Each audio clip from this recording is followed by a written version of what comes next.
Losing my father. My teacher, my mentor, my dad. Turning the grief into gratitude. By Lou dos Santos. Originally posted on our website. www.depression-youarennotalone.com. This is the audio version. As I sit down and reflect back on the most painful times in my life, the loss of my parents, I ask myself, why? To bring back those memories that were and are still so difficult to deal with. Why not just move forward and not put myself through it again? Well, those thoughts came and went quickly, because by remembering, it reminds me of how grateful I am and to never forget the lessons they taught me. To always remember how fortunate I was and am for having them as parents, because we have many choices in life, choosing our parents is not one of them.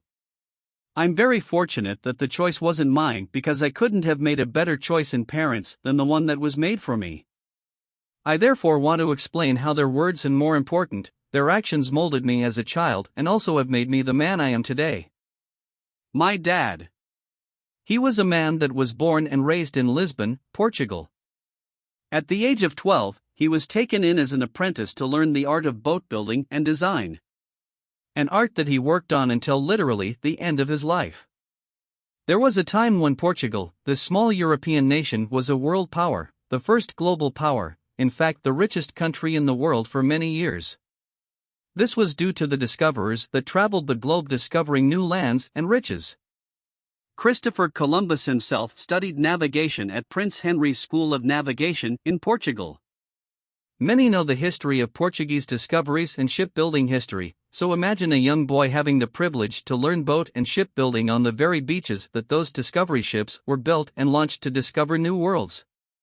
My dad always felt honored to have had the opportunity and always had tremendous respect for his craft and those that taught him so much at a young age. By having that respect and appreciation, he himself spent his life also teaching and passing along his knowledge to my brother, myself and many others.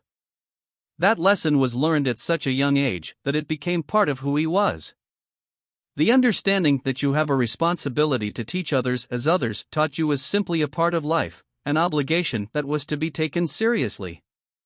Teaching us was precisely what he did.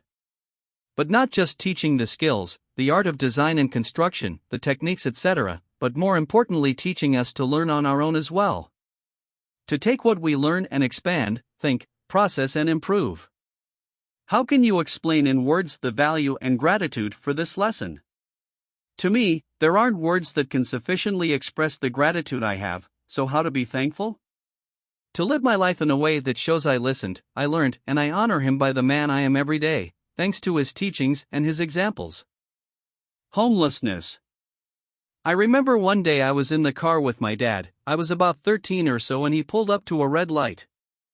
There was this older homeless gentleman asking for money on the side of the road. His clothes were torn, shoes were falling apart, he was scruffy and quite dirty. It appeared to me that life had not been kind to this person, perhaps due to his own actions or mental illness, tragedy, who knew? Anyway, my dad reached over and handed this man a few dollars. I made the mistake of making a comment that my dad made me ashamed of at the time but turned out to be a valuable life lesson for me. I asked my dad why he was giving this man money when all he was going to do was buy beer with it. My dad turned to me and with a serious and deliberate tone, that if the highlight of that man's day is having a beer, I should be grateful for my life. I thought for a moment and felt ashamed of myself.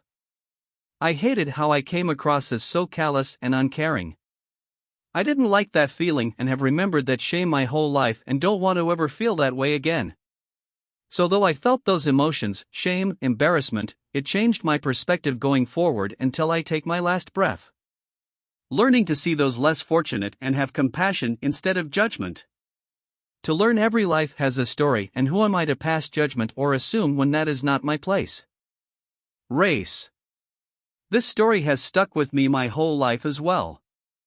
As I mentioned earlier, Portugal was a nation of discoveries and therefore had many colonies. The African nation of Mozambique was one of them. In 1975, Portugal gave Mozambique independence. Following independence of that country, many people, both black and white, fled to other countries. Many fled to Portugal and other European nations, to Brazil, Canada, and the United States as well. There was this one person that had fled Mozambique to Portugal and then to the United States. He came to my father in search of employment. He had no skills in boat construction, but my dad gave him a job and taught him to do certain work. I remember this person was a hard-working man, however he was quiet with a kind of different personality. Anyway, the workers are all sitting around for lunch. Being summer, I was not in school and was working at my dad's company, doing what I can and learning. So this gentleman starts to tell a story of when he lived in Mozambique, about the black servants he had. My dad turns to him and asks, "You were a crane operator, weren't you?" I looked at my dad because I knew that tone, this was not going to go well. The gentleman confirmed that he was, but we all knew that, especially my dad. So he's telling the story of a black man that worked in his house, as again his servant, that drank some wine from his bottle out of the refrigerator when he was at work, and how, when he got home, he slapped this man across the face. My gut feeling was correct, this was going to get ugly, fast. So my dad asked how he knew. He stated that he marked the bottle because he suspected him of drinking his wine while he was out. So now it happens. Being a man with very liberal views, especially since my dad left his native country due to a fascist dictatorship at the time, and also a man that hated injustices and was also anti-colonization, this had to happen. My dad stood up and got in this man's face and with his powerful and carrying voice, "Shoot him out. How dare you slap a grown man with a wife and children over a few sips of wine? Who are you to sit here and talk of having servants? This is why no country should colonize other people, because of you and others like you." My dad went on to tell him that he had no sympathy for him having to flee Mozambique. He deserved to lose everything. My dad also went on to tell him that now he was in the real world and he better change his ways or he was fucked. This man was in tears by the end of this conversation, if you could call it that.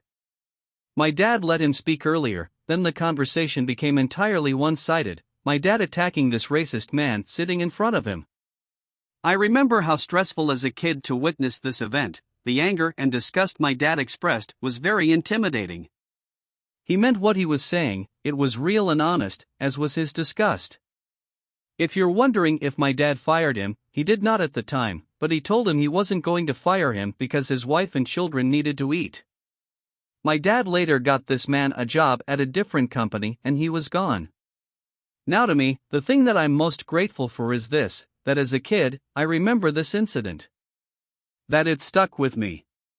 What it taught me. How unacceptable it was to treat another human being in that manner. That a person's skin color was irrelevant. Another lesson never forgotten, thanks to my dad. No gratitude necessary. Allow me to set this up. If you know someone that you would consider the least religious person you know, well, my dad was less religious than that person. Now, he wasn't anti-religion, he just believed that if someone of faith has their beliefs, then they're yours, not his, so don't waste his time, and don't try to push him into your beliefs, because that wasn't going to happen in any way, shape, or form. My mom went to church every week, my dad had no problem with that. As a matter of fact, he would drop her off and pick her up when necessary. He never denied us the right to go to church either, he left that decision to my brother and myself. And we both adopted that same mentality, your faith is yours, I hope it brings you comfort and joy, but do not try to recruit me. So the story I'm getting to is this. My dad had his own business and oftentimes would temporarily employ people coming to him for work, even without needing them at times. There were many times, if he couldn't provide the employment, he would put them in the car and make his rounds with other employers he knew to help these strangers out. To my disgust. There were quite a few of these people that my dad found them employment that later on would say they didn't need his help. This infuriated me. To not be able to acknowledge that another person, a stranger in fact, that you approached for help, went out of his way to help you. So I remember after one of these incidents, I yelled at my dad. I screamed, "Why do you go out of your way for these assholes that don't appreciate it? Fuck them, let them find jobs on their own, that's not your problem." Are you curious to hear his response? He looks at me with a very serious face and said this: everyone has a right to work, to eat and feed their children. This one was a bit more difficult for me to wrap my arms around. Perhaps because I was now a few years older, still young but not a child. What I struggled with was this: for someone to lack the ability to say thank you was unacceptable to me. I felt that if you are that person, then you don't deserve help. You deserve consequences. Good luck to you and goodbye. But my dad didn't care about gratitude. He just felt that this person can go grocery shopping and eat, feed the family, and if he helped them to get there, that's all that mattered. This is why I brought up religion. Here is a total atheist that didn't live his life in search of a reward for good deeds. He could care less. His reward was he did what he could, and that's all that mattered to him. I will admit this. I admired my dad for this, especially as I got older and looked back, but I can't say that I've been able to be as accepting as my dad was. I don't care about rewards for good deeds either, meaningless to me. However, if I have a choice of helping a great person that is deserving of my time and energy versus someone who is egotistical and ungrateful, my choice will always be easy. This is another lesson I've learned as well from my dad. To always try to be a better person, because the room for improvement is always there, for all of us. Women and respect. This is another lesson my dad taught me amazingly, with so few words, but with few words that sunk in and stuck for life. When I turned 16 and was now able to drive on my own, he gave me my first car. If you're curious, it was a 1971 Ford LTD, used of course, but I loved it. Felt like driving a tank compared to today's cars. But anyway, he turns to me and says this: you always treat the ladies with respect, someday you may have a daughter. Well, of course he was wrong. I didn't have a daughter, I have 3. I'm sure other dads have said that to their sons, but the way he said it, his tone. I knew right away what he just said, he meant. Much later in life, I owned a bar for quite some years. Most of the people employed were ladies. When I had 2 female employees separately say that I was different from other bar owners they've worked for, I had to ask in what way. When both gave the same response, that I am respectful. I immediately thought of what my dad told me years ago. I was proud, not of myself, because all women should be treated with respect, all people for that matter. I was proud that I had a dad that taught me that lesson at a young age, and grateful as well. If you are not aware, in the bar business there are many owners that are not respectful to their female employees. Some see the business as a personal playground where the boundaries they put up for their patrons doesn't apply to them. I witnessed it and heard many stories as well. To me, my employees were working to pay their bills, feed themselves and their families, and deserved to be treated with respect as people and appreciated for their work, as I would want for myself. Another lesson that has lasted a lifetime, thanks to my dad. Goodbye. I discussed how my dad started to learn his skills as an apprentice at the age of 12. What he learned didn't turn into a career, but his passion. Though he was a master at his craft, he told me this the year before he passed away at the age of 82. I want you to remember this because it applies to all of us. He said, I still learn something new every day, different and better ways of doing things. Think about that. An 82-year-old saying this about himself. Truly a lesson for those much younger that think they know everything. He also had other interests, such as writing plays, poems, and stories. He loved to read and was very informed of what was going on in the world, especially politics. But boat building and design was his first passion. As a family, several of us have discussed how my dad would always say, I want to die with a tool in my hand.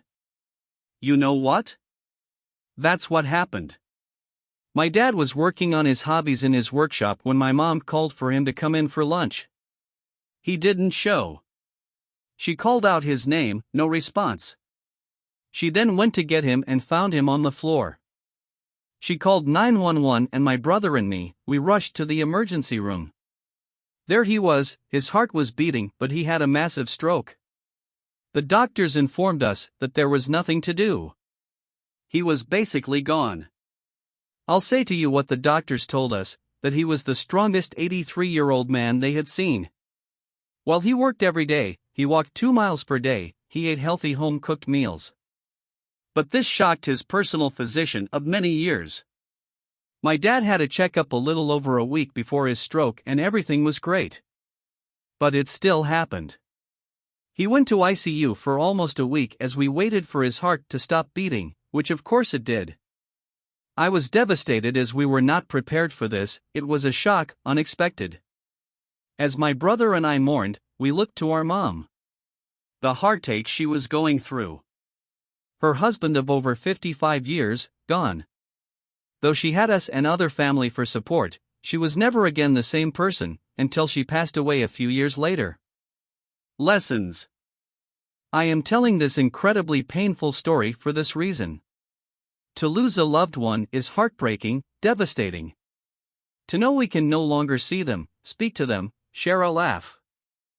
Things change forever. The holidays are no longer the same when you see that empty chair at the family table. Their voice is there from memory. Their touch is gone. But hopefully we can turn the grief over time, because it's okay and healthy to mourn, and start appreciating that parent or loved one we lost for everything they did for us. These few stories I shared with you are just tidbits of the memories I have and the lessons my dad taught me. But you know what? There is a way to show our gratitude, by living our lives with dignity and kindness, and to honor our parents even tough they are no longer with us. I could go on for days and weeks with more, but I hope this may help you in your time of sorrow. Wish everyone the best.